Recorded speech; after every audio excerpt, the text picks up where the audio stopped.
They will use a quick little glyph there, just messing with his last hitting potential. As Toronto Tokyo actually want to get aggro, jumps forward with that DD. It's going to force Thompson back. Not bad at all for Team Spirit, who again are keeping it even through this early laning stage. Yeah, one of the benefits of the Winter Wyvern too versus the Nature's Prophet, as well as that Darkseer, is that you're going to have this ability to try and like hold the towers a little bit longer when they just sort of have this never-ending split push from Iron Shells and trees just running down lanes. So some benefits from a Pojka. And of course, if they want to shove those lanes a little bit deep, Mira would also be very happy to pick up some of that earlier farm on the line to try and get to that Blink Dagger. Yeah, that would be great for them. I think that like sort of solid initiation, obviously Toronto Tokyo is really good at it with the Ember, but can be that extra value that's added in. I do, for Mira's sake, hope that he finds that farm on the earlier end though, because I feel like it's going to get into a very difficult spot. But all that aggression in the mid lane does pay off massively for them, getting that tower for Toronto Tokyo. Thompson trying to get the punish here, not going to be able to get a kill, and Toronto Tokyo, of course, with a very healthy tower. Well, should be very pleased at the start of this game. And sort of keeping our thoughts on that net worth and where it's going to go eventually. You can see, ooh, a little bit of a dodge back there. Thompson gets a haster, but you can see Tiny's still sitting atop. Toronto Tokyo's up there. There hasn't been a big extension as far as a lead one way or the other, but No Tail gets found out in the trees. The jump forward, Hex into TP. Does Mira manage to make his way out? They do! So get the kill and then escape with the other support. Seb is trying to get aggro, but it ain't gonna happen. Yeah, and they actually... This is good though. Oh yeah, that is true. Clean up some of these stacks, because you know they're gonna have them. Even with the ward, Team Spirit can do nothing but watch as they lose on a bit of gold for their team. And Yadorov still being very frustrated by this clockwork, I'm sure, but still keeping pace with Sumail. So, as No Tail comes on over, spots Toronto Tokyo taking some of these camps. Was hoping to find a ward, but nothing doing there. And another stack up actually onto the Ancients. So this is going to be pretty high value. Most likely, I mean, this is going to be probably a trade-off of maybe, you know, Sumail taking it with the Tiny, but likewise, you could give it to the Darkseer. Yeah, No Tail. You can see very surprised. He's just like, oh, really? No wards? No, checks with the Double Sentry, and again, this Nature's Prophet. Yeah, he's upgraded. He has a chainmail, so getting pretty darn wealthy now.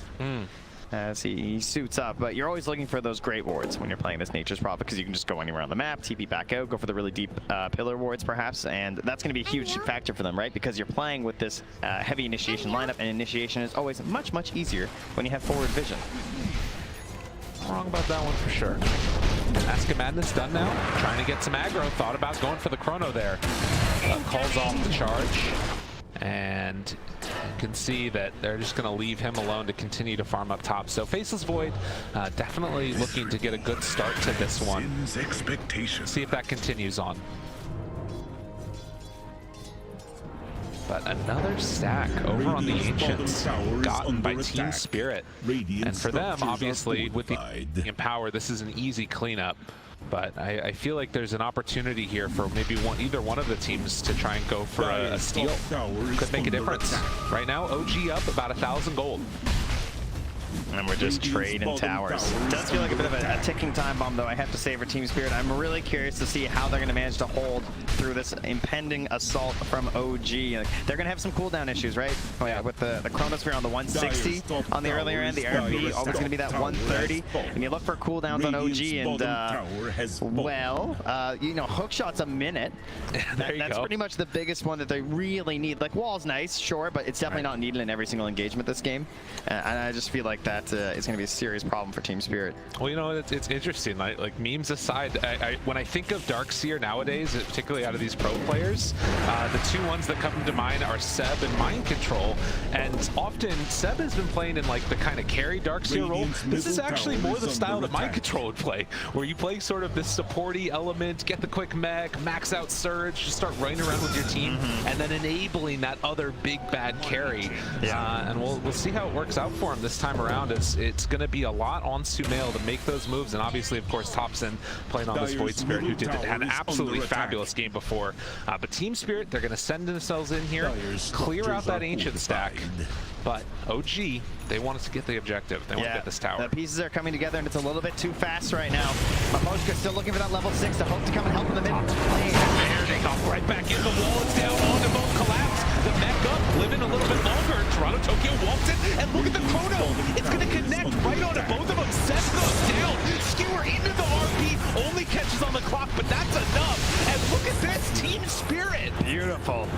through, take them all down one by one, and find one more to boot.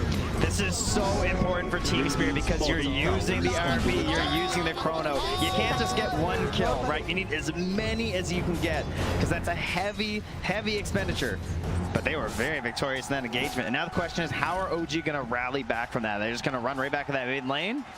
It's a fairly likely scenario.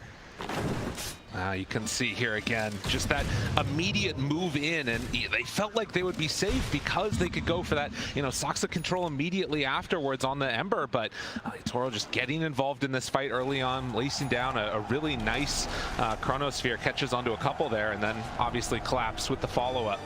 And, when you bring 4 heroes and all 5 to the fight, they smoked up here. This was, they moved through a ward that Yadoro had. He might have a false sense of safety here. Jump, lift up, Yule Scepter, the Remnant down afterwards, tries to catch, can they get the kill? Hook shot afterwards, it's enough. They bring him down. And with that, Team Spirit going to cancel the TPs. So like you mentioned, the low cooldowns on OG, they make use of it.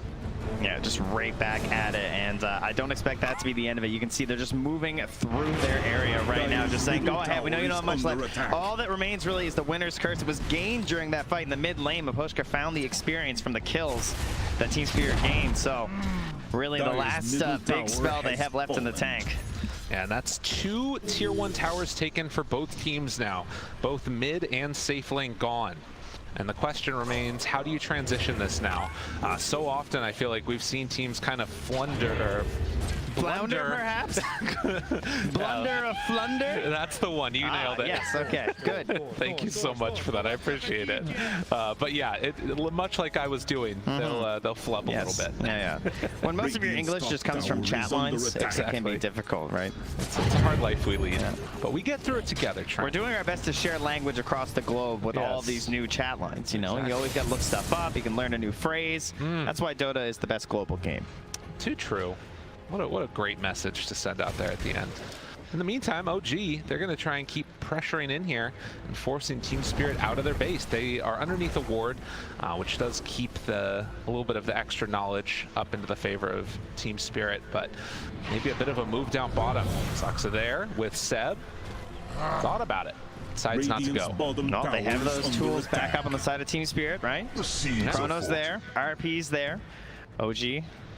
How will they decide to play around these? Are they going to try and force out some bad spells? Try and pressure a tower early? Are they just happy maybe holding a little bit higher percentage of the map than their opponents? For now, I think the vision game seems to be a pretty key factor now. You can see some of those deeper wards you'd expect starting to come out from OG, but likewise, great wards in that bottom lane that almost spotted the smoke that took down Yadoro. And the wrap coming now. He's going to see if he can get on the board and find himself a kill, but no tail out and those away. treants, dude, they're just going in through there. They kind of spot what's happening. It's really good. Impressive stuff. And then the TP out afterwards. Team Spirit, now 2,000 gold down. Gonna have to try and deal with this as Mira is getting closer and closer to that Blink Dagger, and it feels like OG are comfortable with the state of the game, at least until they get those next item timings. Yeah, that Shadow Blade out on the Tiny could open up some new exploration options, but there are Ob Sentry combos as well on the side of Team Spirit's map, so could go poorly for them if Sumail steps in the wrong spot. They're coming over with these Treants to try and we'll see if they try and block out the Ancients after they get the kills here. Yeah, they walk in and immediately Toro goes for the kill on those Ancients afterwards. Toronto Tokyo thought about going for the haste, but Soxa there already to interrupt. And again, economic damage where they can on OG.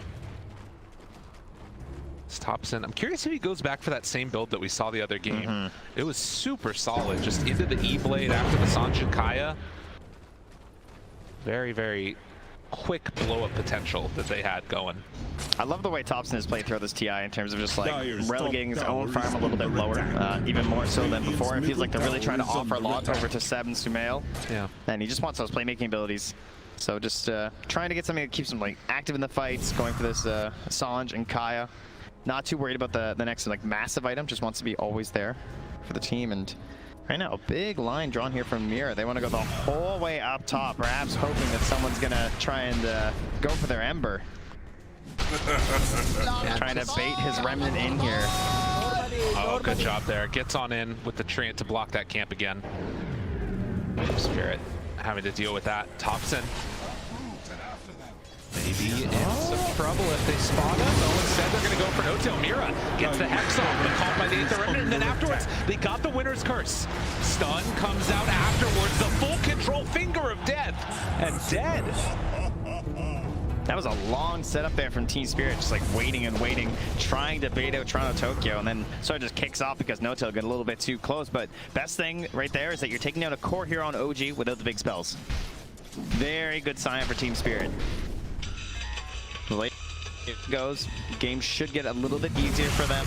Those big spells becoming more and more valuable as we progress. The RP, the Chronosphere, right? Some items, of course, not going to help you versus those.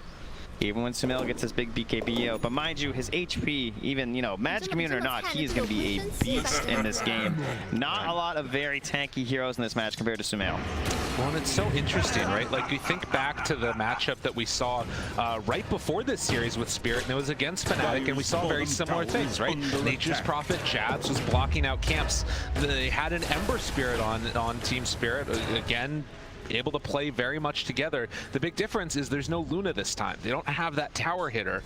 So we'll have to watch if Team Spirit can keep the action going and then, you know, potentially make a comeback happen right now, because OG, they're in the lead. But will they be able to find another pickoff? They do. Soxa goes down. Yeah, I actually feel great about Team Spirit's game right now. I think that getting Mirror to this Blink Dagger without losing too much of their like towers and everything across the map is incredible. Like, I'm really surprised that OG didn't try and push a little bit further. They might have just been a bit hesitant because they couldn't quite get like the best early farm on the heroes they wanted, or maybe they just don't feel that pressured. And they're just happy getting Sumail up to his BKB. That might just be the case. They don't want to make any big risks. Right. But I think there was a chance that Team Spirit could be in a much worse spot. Right, it's interesting, right? Because like there's still that slight lead, but it's not a full item differential yet that's existing, with the exception of Sumail. He's the one that's definitely having a very good game, done with the Shadow Blade, the Echo Saber, and at this point, just about to get to 2 components of that BKB.